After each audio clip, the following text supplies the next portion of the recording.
Boa noite a todos. Vamos então dar início à entrevista coletiva com o técnico Rogério Ceni, após o duelo contra o Cuiabá pelo Campeonato Brasileiro. Rogério, tinha várias coisas para te perguntar, porque Pergunte. aconteceu muita coisa no jogo, né? Tem jogo que a gente vê e não acontece nada. Tem jogo que a gente vê e acontece muita coisa. Eu fiquei com uma pulga atrás da orelha. Por acaso vocês tinham uma informação que o Daverson seria substituído? Ou você desfez aquele sistema, vamos dizer, com 3 zagueiros, né? E aí o Antônio tira o Daverson, né? Que eu imagino já deve ser algum alívio para ele, porque ele seria expulso. E para o São Paulo também, porque ele ganha muito aquela bola, né? Aquela casquinha. Você então desfez sem saber ou já imaginando que o Daverson poderia sair? Não. Boa noite. Primeiro que nós não jogamos em nenhum momento com 3 zagueiros. Nós jogamos com uma linha de 4 padrão, com Wellington e Rafinha nos lados, e com Ferrarese e com Luizão. Uma linha de 4 durante todo o tempo. Claro que por natureza o Wellington apoia mais do que o Rafinha, até pela idade e tudo. E na volta do intervalo o Ferrarese tinha cartão amarelo. Estava sofrendo um pouco nessas bolas em velocidade. O Rafinha tem muita construção de jogo. É um jogador que ele tem facilidade nessas posições onde ele vê o jogo de frente.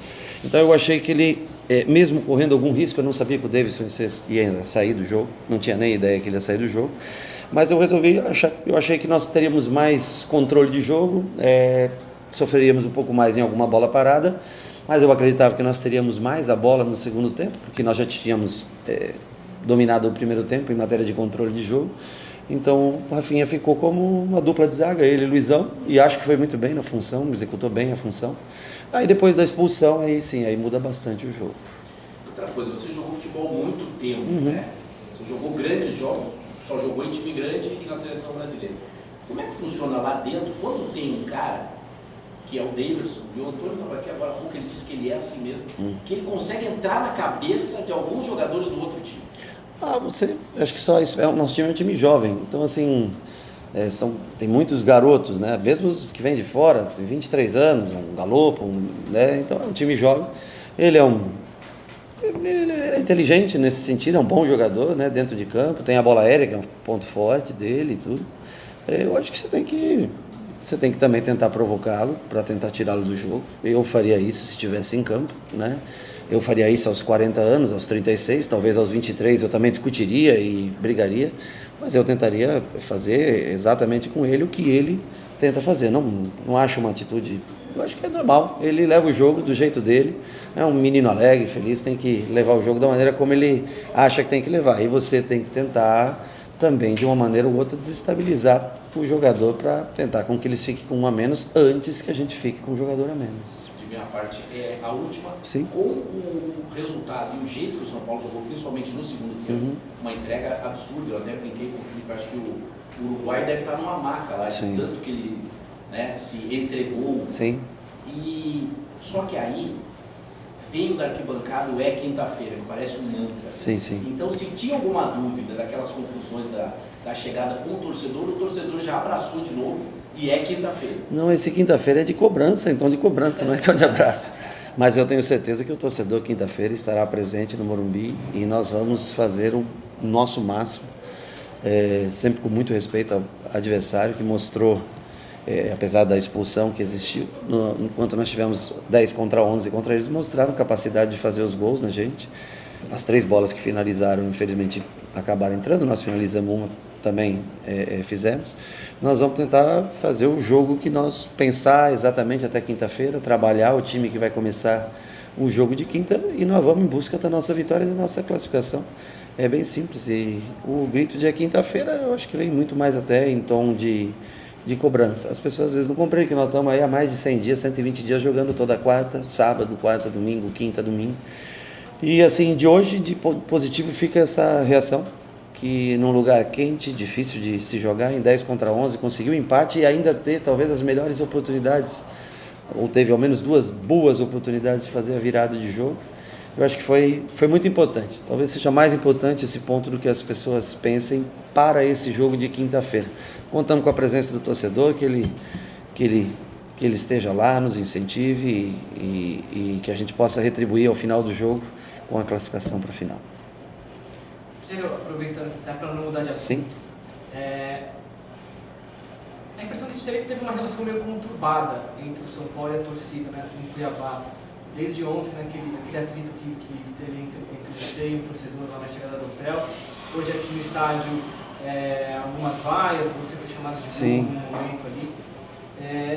Primeiro eu queria saber assim, qual a sua impressão dessa relação recente entre você e a torcida, entre o time e a torcida, e se é possível mensurar a pressão que está sobre o time para o jogo de quinta-feira. Dá para calcular que pressão é essa? Bom, eu vou começar sobre o incidente, que me parece que você era uma pessoa bem próxima, né? Estava lá. Que estava com a câmera do celular, né? Para explicar para as pessoas.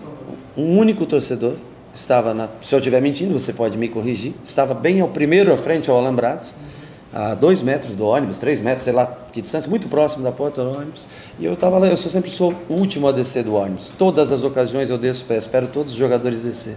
Esse torcedor ofendeu a maioria dos jogadores, ele xingou de filha da puta todos os jogadores, com raríssimas exceções, quase todos os jogadores.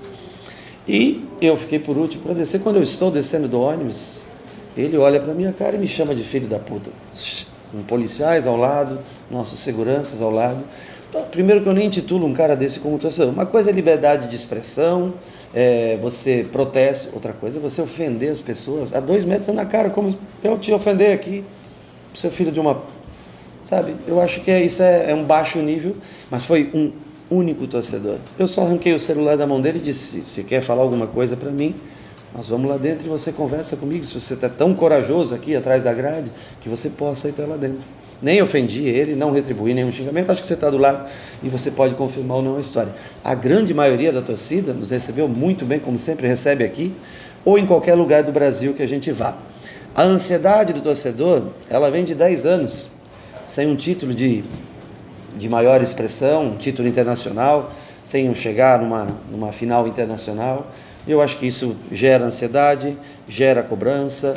As pessoas elas não fazem, e eu acho que é de direito, o torcedor é emotivo, né? É de direito ele não olhar a situação geral do clube. Ele quer ver o título acontecer, a vitória, né? E ele vê o São Paulo numa posição que é inadequada com a do clube, com a da história do clube no Campeonato Brasileiro, mesmo estando em 2 semifinais, vê 2 derrotas acontecerem nos seus primeiros jogos, eu acho que fica querendo, mais ansioso ainda pelo título. Então, que a gente possa levar o São Paulo na quinta-feira a mais uma final, com todas as dificuldades que nós já sabemos que existe pela qualidade do adversário, pela adversidade do resultado, mas que esse caso fique bem esclarecido que era um torcedor ofendendo, ele não estava protestando, ele estava ofendendo a todos e a mim quando estava descendo do ônibus. Não teve nem discussão, nem absolutamente nada. Que fique bem claro. E nem sei se é torcedor ou se é alguém encomendado para estar ali dentro para fazer esse tipo de coisa. Mas pense você, a 2 metros da tua cara, um cara chamando você de filho da puta o tempo todo. Pense você em qual seria a sua ação. Ou se isso é um torcedor. Tem alguma outra ofensa além dessa? Não. Zero. Não. O que eu vi, inclusive toda a parte do lado de cá, alambrado dos 2 lados, todos gritaram, mandaram o rapaz parar de gritar e incentivar o time na chegada. Vários torcedores que eu vi, porque eu estava de cima do ônibus olhando. Mas esse cidadão não parou em momento nenhum de ofender a todos, que com raríssimas exceções, com alguns que passaram, mas com a maioria dos jogadores, ele ofendeu porque eu estava vendo, do vidro do ônibus eu estava vendo. Então, por aí vocês tirem uma noção se isso é um cidadão que vai lá para protestar, ofender a honra de uma pessoa. Não há pressão só para quinta-feira? Não há pressão. O São Paulo é um time feito para ganhar. É um time feito para conquistar. Não conquista há muitos anos, devido a algumas coisas que ocorreram ao longo desses anos e fizeram com que o clube não tivesse condições para brigar de igual para igual com outros tantos times. Mas o São Paulo é um time que é um time acostumado a vencer. E é isso que nós vamos tentar fazer na quinta-feira, com que o time volte a chegar a uma final de torneio internacional, que seria muito importante, seria um valor muito grande para a gente conseguir esse feito com o São Paulo. Pode? Pode. No jogo de quinta-feira teve uma questão do Igor Gomes ali, que foi expulso. No jogo de hoje também, a impressão que eu tive é que o time estava muito nervoso, antes mesmo do Davidson fazer todas aquelas provocações, ele tive a impressão de que havia um certo nervosismo, e depois o Wellington ele é expulso. Assim. Como controlar essas emoções, pensando no jogo de quinta-feira, uma expulsão pode colocar tudo a Não, coloca, sem dúvida, coloca. Como controlar esse nervosismo do São Paulo, que para mim parece latente? Eu vou responder da mesma maneira que o Igor Gomes foi muito infeliz naquele lance no jogo contra o Atlético Goianiense.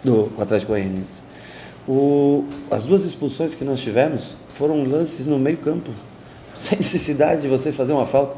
Ou seja, é o mesmo erro, e não tem problema aqui em falar em erro, a palavra erro não é o erro numa situação de jogo. O Wellington não poderia ter feito aquela segunda falta sabendo que ele tem cartão amarelo. Nós não poderíamos ficar com 10 jogadores, ainda conseguimos o empate, poderíamos ter virado. Mas é um erro, jogadores jovens, são jogadores de 21, 22, 23 anos, que vão amadurecer com o tempo. Pode custar caro um erro desse? Pode custar caro. E eu não vejo o time nervoso, um time com, 75, 80% de controle de jogo, trabalhando em busca do gol. Claro que tem um jogador ou outro que tem mais facilidade de irritar, alguém que se irrita com mais facilidade, mas é ter controle, ter calma, controlar os nervos e focar única e exclusivamente no resultado. Focar no gol, focar na vitória, focar no primeiro gol, que eu acho que é muito importante para que o jogo se desenrole e que o torcedor compre cada vez mais esse grito de vitória na quinta-feira. Rogério, boa noite. Boa noite. Duas perguntas em uma. Sim. Primeiro, o fator calor no Cuiabá, uma das capitais mais quentes. Você sabe que hoje eu achei até que estava fresco, joguei outras vezes aqui, não achei dos dias mais quentes hoje. O fator calor fez diferença nesse placar aí, em questão de desenvolver os jogadores, né, esse desenvolvimento, que os jogadores não estão acostumados com mais de 35 graus, né? E outra coisa é uma questão pessoal. Todos nós sabemos que você é paranaense, porém foi criado em Sinop, 500 quilômetros daqui. Qual a importância do estado do Mato Grosso para você? Muito grande, família, muito grande. Familiares aqui. Aproveito e deixar um grande abraço. Meu pai viria, mas já é um pouco mais difícil para ele, para sair lá de Sinop para vir para cá, né? Mas uma importância muito grande aqui, que eu comecei a minha carreira nesse estado, num jogo aqui que o goleiro se machucou contra o Misto, aqui em Cuiabá, 32 anos, 32 anos atrás, isso mesmo. E eu joguei em Cáceres, que também é pertinho daqui, a minha primeira partida como profissional, 17 anos pelo Sinop. Então eu tenho muito carinho, sempre, quase todos os anos eu venho visitar minha família e virou talvez o lugar onde a nossa família mais tempo residiu, né, na vida, já desde a década de 80, que a minha família, meu pai, minha mãe já falecida, meus irmãos, todos moram aqui.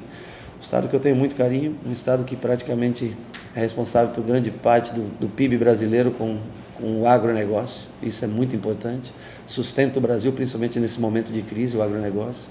Eu acho muito bacana o crescimento do estado de Mato Grosso. E a primeira pergunta que você fez sobre... Não, eu acho que o clima, eu juro, não estava dos mais quentes. Eu acho que hoje podia ter uma sensação térmica até um pouco mais alta, mas não estava por volta dos 30 graus. E assim, nós com 10 jogadores, mesmo com o calor que teve, nós suportamos bem o jogo. Eu acho que jogamos um bom segundo tempo. A partir do momento que o Wellington foi expulso, nós conseguimos ajeitar com o Beraldo, fazendo o terceiro, Beraldo, Luizão e Rafinha. Aí nós deslocamos, primeiro ficamos com o Patrick, Igor, Vinícius, e com Galopo e Neves com os dois atacantes. Depois sacamos o Patrick, trouxemos Alisson, depois sacamos o Bustos, colocando o Thales para tentar ganhar um homem a mais no meio campo, apesar de toda a dificuldade, e fomos premiados com um gol de bola parada, e tivemos duas boas chances depois disso, né, com o Igor Gomes, que acaba tendo a infelicidade de errar o passe para o Juan, e depois, acho que foi no lance mesmo, né, que acho que é o Alisson, alguém que cruza, ou bate no gol, cruza, e o Juan passa muito próximo da bola. Eu acho que assim, digno da parte do São Paulo, a luta. Eu acho que isso o torcedor também reconhece a vontade dos jogadores, a dedicação. Se nós não fizemos um grande jogo tecnicamente, mas muita dedicação para buscar esse resultado. Mais alguma pergunta? O São Paulo tem sofrido com disponibilidade depois que... Um pouquinho mais alto só, por favor. Depois da sua aposentadoria, o São Paulo tem sofrido na posição de goleiro. Ninguém conseguiu se firmar mais de um ano. E o Jandir tem sofrido nos últimos jogos e o Felipe Alves fez uma partida bem segura.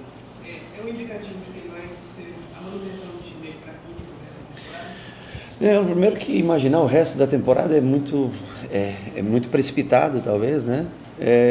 Eu acho que toda vez que há derrotas, existem num time grande, quando você trabalha num time grande, existem as críticas, elas fazem parte. É direcionada a um jogador, a outro jogador, ao próprio treinador em determinado momento. Então a gente vive jogo a jogo. Nós vamos voltar, chegar 5 da manhã, não sei que hora a gente chega, né? Eu vou de madrugada, agora a gente volta.